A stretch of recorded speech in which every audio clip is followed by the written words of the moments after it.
গতকালকের 22শে জুন 2026 27 অর্থ বছরে পশ্চিমবঙ্গ বিধানসভার রাজ্য বাজেট পেশ হয়েছে। অভিনন্দনও জানাবো না, নিন্দাও করব না।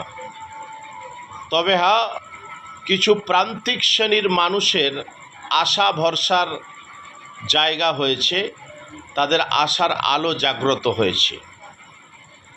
তবে হ্যাঁ, এটাই বাস্তব, সংখ্যালঘু সমাজের মানুষের কাছে এই বাজেট অত্যন্ত ব্যথিত এবং হতাশাগ্রস্ত করে তুলেছে।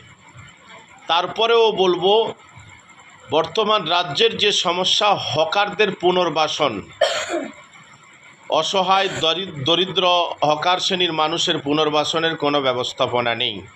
সবথেকে উল্লেখযোগ্য বিষয় যে কুরবানির সময়ে যারা গোমাতা পালন করেছিল, তারা যে সরকারের আচমকা নিষেধাজ্ঞার পরে তারা যে ক্ষতিগ্রস্ত হয়েছে, তাদের যে আর্থিক ক্ষতি হয়েছে, আর্থিকভাবে তারা বিপর্যস্ত হয়েছে, এই আর্থিক বিপর্যস্ত কাটিয়ে উঠে তোলার জন্যে তাদের জন্যে কোনো বাজেট নেই। আমার মনে হয় যে আগামীতে এই মায়ের অভিশাপে এই সন্তানরা হয়তো পর্যদুস্ত হতে পারে। থ্যাংক ইউ, ভালো থাকবেন, সুস্থ থাকবেন।